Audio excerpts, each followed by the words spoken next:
Assalamualaikum warahmatullahi wabarakatuh. Oke, kita lanjut ke materi berikutnya ya. Tadi yang awal kita punya kewirausahaan dan startup. Yang kedua kita ada metode pengembangan bisnis dan validasi bisnis. Dan ini kita lanjut di minimum viable product and business plan. Pengembangan kewirausahaan dengan menerapkan NPV ya. Jadi kita singkat jadi NPV, yaitu minimum viable product. Apa sih? Nah, dari singkatannya aja, produk yang layak minimum. Berarti sebuah istilah pengembangan produk yang mengacu pada teknik di mana pengusaha atau bisnis merilis produk dengan fitur-fitur penting atau memadai kepada pengguna awal. Jadi istilahnya pengembangan produk yang mengacu pada teknik di mana pengusaha atau bisnis merilis produk dengan fitur-fitur penting atau memadai kepada pengguna awal. Gitu ya. Anda dapat menyediakan produk dengan fitur minimal namun harus dimiliki yang mendorong posisi nilai Anda lebih cepat. Jadi sehingga menempatkan Anda di depan pesaing Anda. Nah, setelah pengguna awal menerima produk Anda, umpan balik yang Anda terima adalah tiket Anda untuk mengidentifikasi masalah teknis seperti bug, inkonsistensi, UX, dan lain-lain. Menambah fitur atau fungsi yang kurang dan lebih meningkatkan keseluruhan produk Anda. Gitu ya. Jadi produk yang layak minimum gitu, mengacu pada teknik di mana kita selaku owner atau Anda akan memulai bisnis untuk merilis produk dengan fitur-fitur penting atau memadai kepada pengguna awal gitu ya. Jadi benar-benar dianalisis, dirancang sebagaimana bagusnya ya. Harus dimiliki yang mendorong posisi nilai Anda lebih cepat sehingga Anda itu bisa bersaing di depan kompetitor Anda. Setelah Anda punya bisnisnya, Anda kembangkan, validasi, ide-ide yang benar-benar sudah memang bisa diimplementasi ya, sudah divalidasi. Nah, ini kita lanjut di pengembangan dengan MPV-nya gitu ya. Tujuannya apa sih? Tujuannya itu antara lain meluncurkan produk, menguji produk, menghemat pengeluaran, resiko kegagalan lebih kecil. Nah, setelah Anda meluncurkan produk, Anda harus uji dia, gitu ya. Nah, terus juga harus menghemat pengeluaran, dan juga harus meminimalkan resiko-resiko kegagalan yang di luar dari prediksi, seperti bencana alam. Itu di luar dari prediksi. Kalau pabrik rusak gara-gara banjir, gempa, longsor, dan sebagainya, gimana kita mengantisipasinya? Jadi di tempat pabriknya itu upayakan jika terjadi seperti itu minimal menanggung resiko. Atau ketika kita mengirimkan produk lintas provinsi ada kesalahan oleh ekspedisi kita. Nah, dan lain-lain sebagainya ya, makin banyak lagi. Nah, itu bagaimana kita memikirkan sejak awal untuk meminimalkan resiko-resiko itu. Lanjut untuk meluncurkan produk. Nah, salah satu tujuan utama ya, adalah kamu bisa segera meluncurkan produk. Tapi sebelum meluncurkan produk dengan segera harus sudah matang gitu ya. Ada kalanya harus meluncurkan produk dengan secepat mungkin biar tidak keduluan oleh kompetitor. Ide-ide itu harus direalisasikan terlebih dahulu daripada keduluan orang. Nah, sebagai contoh yang perlu meluncurkan produk pada suatu momen penting ya. Misalnya ketika corona, itu kan sesuatu hal yang kita bilang musibah ya di dunia ini, tapi keuntungan untuk beberapa orang. Nah, dengan inovasi-inovasi yang dilakukan, entah masker kesehatan, masker ada sirkulasi udaranya, masker dengan filternya berlapis-lapis, masker dengan bahan yang bagus tapi harga terjangkau, atau enggak face shield yang gampang untuk digunakan, gampang dibuka dan lain-lain, baju hazmat dan lain-lain ya. Beberapa brand itu terus berinovasi sesuai dengan kebutuhan pengguna ya, dengan harga yang yang murah dan mudah dijangkau gitu ya. Tapi fleksibel untuk digunakan dalam aktivitas apapun. Jadi kan tujuannya untuk membantu kegiatan end user praktis tapi juga aman. Nah, itu biasanya mereka terus berkompetisi, makanya banyak banget bermunculan baju-baju kesehatan, alat-alat kesehatan, masker-masker kesehatan dengan brand-brand baru yang kita belum familiar tapi banyak bermunculan di era corona tuh salah satunya seperti itu. Dia duluan nih kompetitor karena tahu pasarnya jelas ya, pemerintah pun bahkan cari gitu ya. Terus lanjut di menguji produk. Sebelum diluncurkan biasanya suatu produk akan teruji terlebih dahulu menggunakan teknik A atau B testing. Namun pengujian ini tidak dilakukan secara menyeluruh gitu ya. Produk dapat diuji pada pengguna sungguhan dengan minimum viable product. Dari pengujian tersebut akan mendapatkan feedback yang benar-benar nyata dari apa yang ditampilkan pada minimum produk gitu. Lanjut, menghemat pengeluaran. Nah, startup biasanya belum memiliki pendanaan yang matang ya, masih merintis gitu. Oleh karena itu perlu pengeluaran yang hemat. Modal dengan seminim mungkin dengan hasil yang semaksimal mungkin gitu ya. MVP ini adalah salah satu solusi yang tepat untuk bisa membuat produk yang sederhana sekaligus mendapatkan feedback dari pengguna. Dengan begitu tidak perlu mengeluarkan biaya yang besar ya untuk menyempurnakan produk. Dia udah rilis trial dulu, tes dulu, perbaiki gitu ya. Resiko kegagalan lebih kecil gitu karena memang sudah dites tadi terlebih dahulu, jadi tinggal di upgrade dengan biaya yang minimum dulu gitu ya, dengan seadanya dulu, lempar dulu gitu ya. Resiko memang tidak bisa dihindari namun bisa diminimalkan gitu. Hanya dengan membuat fitur-fitur dasar pada produk bisa memahami perilaku dan harapan pengguna. Jadi ini produk-produk yang butuh dikembangkan beberapa versi 1, 2, 3 dan lain-lain ya. Nggak cocok dengan beberapa produk yang memang langsung jadi, yang harus sempurna di awal. Tapi mungkin bisa dikembangkan lagi ide-ide atau ada variasi fitur lainnya. Jadi tergantung produk itu sendiri juga. Jadi kita bisa menyempurnakannya kembali di produk akhir. Manfaatnya apa sih NPV ini? Dia lebih fokus mendalam pada fungsi inti produk. Dan kedua, kejelasan pada visi misi perusahaan. Ketiga, pengembangan hubungan yang baik dengan pelanggan. Yang keempat, pemahaman yang lebih baik tentang kebutuhan pelanggan. Yang kelima, user interface yang lebih rapi dan jelas. Terus lanjut, waktu rilis produk menjadi lebih terdawal. Fleksibilitas dan pembaruan pada produk yang sifatnya konstan mengurangi resiko kerugian selama proses development gitu ya. Prototype. Nah, contohnya di sini. Bentuk mobilnya itu sederhana. Di MVP nih berproses lah gitu ya, dibentuk lagi lebih bagus, tapi tidak maksimal banget gitu. Kita tes dulu nih pelanggan itu maunya seperti apa, pengguna itu mau seperti apa, barulah finishing produk akhir, kurang lebih seperti itu ya. Lanjut, materi selanjutnya adalah business plan. Business plan ini termasuk dokumen yang isinya perencanaan, ide dan gagasan pokok yang menjadi dasar kenapa seseorang itu harus memulai usahanya dan kenapa mau memulai gitu ya, harus direncanakan dulu bagaimana memulainya. Perencanaan tersebut mencakup strategi, konsep, tujuan, sasaran, dan target usaha.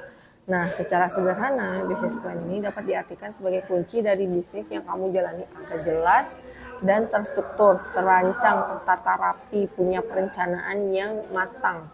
Karena cakupan bisnis yang kamu nantinya diharapkan itu supaya tidak terombang-ambing. Oke, kita lanjut untuk unsur business plan. Di mana unsur business plan terdiri dari 10, antara lain 1. Latar belakang usaha, 2. Struktur organisasi, 3. Penyampaian visi dan misi, 4. Gambaran produk yang dipasarkan, 5. Aset usaha, 6. Sumber permodalan, 7. Estimasi pengeluaran rutin, 8. Strategi pemasaran, 9. Potensi keuntungan, dan 10. Rencana perluasan bisnis. Lanjut kita ke materi desain produk. Desain produk itu apa sih?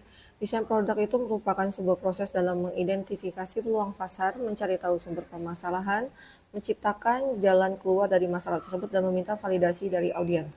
Jadi, untuk menyelesaikan sebuah masalah dibutuhkan sebuah metode yang disebut design thinking. Nah, di dalam design thinking ini, masalah yang relevan akan dipikirkan dan diproses untuk menjadi sebuah solusi. Maka dari itu, sebelum membuat desain produk akan dilakukan langkah panjang terlebih dahulu, step by step-nya. Mereka akan mengidentifikasi peluang pasar, mencari tahu sumber permasalahan, menciptakan solusi dari masalah yang diinginkan, yaitu keinginan dari end user tersebut, baru divalidasi apakah keinginan tersebut sudah sesuai atau enggak, kita akan meminta validasi dari audiens. Gitu kira-kira ya. Kita lanjut. Untuk fungsi desain produk itu sendiri. Ini ada beberapa fungsi dari desain produk, antara lain meningkatkan kepuasan konsumen, ya, meningkatkan penjualan suatu produk, penentu kesuksesan sebuah produk, meningkatkan kualitas perusahaan, membantu perkembangan bisnis. Nah, meningkatkan kepuasan konsumen merupakan adanya proses desain produk untuk menjamin kualitas dari sebuah produk sehingga membuat konsumen itu memiliki pengalaman yang baik ketika menggunakan. Dia puas akan menggunakan desain produk yang telah dibuat, ya, kualitasnya terjamin untuk desain. Lanjut di meningkatkan penjualan suatu produk. Nah, ini adalah proses yang mendorong terjadinya inovasi dan kreativitas dari sebuah desain. Harus ada keunikan dari produk tersebut. Dari proses ini pun dapat meningkatkan penjualan ketika desain produk itu, inovasi itu disukai, ya, oleh pengguna, gitu ya. Terus lanjut di penentu kesuksesan sebuah produk. Nah, karena mendorong inovasi dalam proses produksi, hal ini membantu sebuah perusahaan menentukan standar dari produk lain yang akan dihasilkan. Jadi sistem penunjang keputusan produk apa yang akan dibuat yang lain, produk lain, inovasi lain dari suatu perusahaan tersebut, ya. Karena ini harus terus berinovasi, terus berkreativitas, jangan sampai kalah dari kompetitor. Desain produk itu adalah penentu kesuksesan sebuah produk, ya. Dan meningkatkan kualitas perusahaan. Nah, maksudnya adalah perusahaan pun akan berhati-hati ketika akan memproduksi suatu produk. Dengan begitu, hal ini akan mendorong perusahaan untuk menggunakan bahan baku secara optimal, mengurangi biaya produksi dan jumlah limbah. Jadi desain produk itu juga menentukan kapasitas berapa gram, berapa mili, berapa takaran yang akan digunakan, ya. Itu harus dipertimbangkan. Karena juga jangan sampai nanti mengurangi kualitas dari suatu produk tersebut. Nah, membantu perkembangan bisnis itu juga seringkali seiring penjualan produk yang meningkat. Hal ini juga turut membantu sebuah bisnis untuk terus berkembang mencapai tujuan bisnis. Jadi, perkembangan bisnis juga tergantung dari desain produk tersebut, disukai atau enggak, minat atau enggak. Kadang dari packaging yang unik itu ketertarikan awal untuk si calon pembeli untuk mau membeli. Ketika dia udah pakai, baru kita menonjolkan kualitas, mereka suka, mereka akan langganan kembali. Itu bisa desain produk itu menjadi faktor utama untuk ketertarikan mereka untuk membeli produk kita. Lanjut di proses desain produk. Nah, tadi desain produknya, sekarang proses desain produk itu antara lain ada 7 tahapan. Yang pertama menetapkan visi produk, 2 menggandakan riset produk, 3 brainstorming dan membuat ide, 4 pembuatan prototipe, 5 tes pasar dan validasi, 6 peluncuran, 7 aktivitas setelah peluncuran. Menetapkan visi produk itu merupakan sebuah proses membuat strategi dan visi produk akan membantu memberikan arahan kepada semua anggota tim yang terlibat. Ya, jadi kita harus tahu dulu visi produk ini apa, baru kita tahu nanti membuat strategi dan visi produk agar terarah semua tim anggota yang terlibat supaya pembuatan visi dan strategi ini dapat dibuat secara sederhana dan dengan menuliskan pengertian umum apa yang diinginkan, apa yang kamu usahakan serta alasannya, gitu ya. Jadi harus jelas di awal. Menggandakan riset produk. Nah, ini merupakan setelah visi dan juga strategi itu sudah terkumpul stepnya, lalu kumpulkan user dan lakukan riset pada pasar untuk menginformasikan keputusan produk, gitu ya. Mengadakan riset produk terlebih dahulu, gitu. Proses dari desain produk itu kita riset terlebih dahulu. Intinya seperti itu ya, melakukan riset produk lebih awal akan membantumu untuk menghemat waktu dan sumber daya jika nanti masih ada perubahan-perubahan yang perlu dilakukan. Contoh, interview, survei, angket, ya, test and trial kita kasih, testimoni, riset pasar dan lain-lain.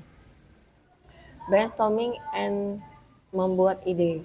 Nah, ini merupakan berdasarkan riset yang sudah kamu lakukan. Saatnya untuk melakukan brainstorming dengan bertukar pikiran bersama anggota tim. Ini lebih ke internal untuk dia memberikan saran, ide, masukan yang lainnya sebelum kita mendesain produk tersebut, gitu ya. meliputi juga tujuannya dari proyek dan solusi apa yang bisa diberikan kepada konsumen untuk menyelesaikan masalahnya. Lanjut di pembuatan prototype. Dalam proses ini kamu juga sudah memulai untuk menciptakan sebuah solusi dan mengimplementasikan konsepnya ke dalam sebuah prototype. Prototype itu tujuannya apa? Agar kamu bisa mencoba sebuah produk sebelum produk selesai dibuat dan melihat respon dari user sebelum melangkah ke tahap yang selanjutnya. Jadi sebelum final kita membuat sebuah desain, kita bikin contohnya dulu nih, apakah sudah sesuai atau belum. Jadi kalau misalnya mau direvisi pun disinilah kesempatannya, gitu ya.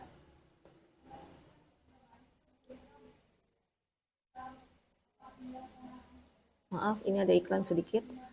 Lanjut, tes pasar dan validasi. Dalam produk desain di tahap ini, kamu menggunakan prototipe yang sudah kamu buat untuk diluncurkan dan dites ke publik, yang seperti tadi saya jelaskan.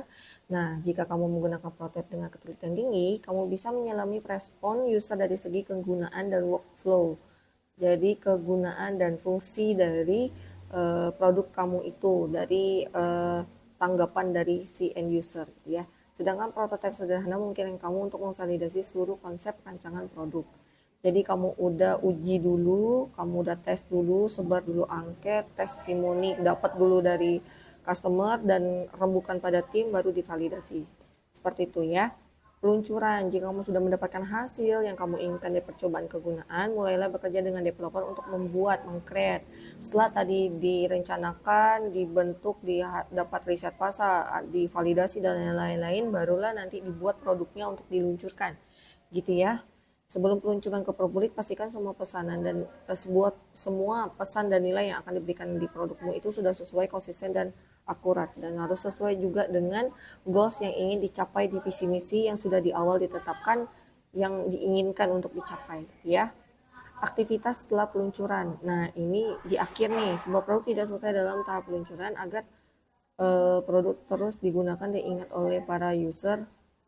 Ada proses yang harus terus-menerus dilakukan. Jika ada perbaikan, ya harus diperbaikan sampai itu selesai.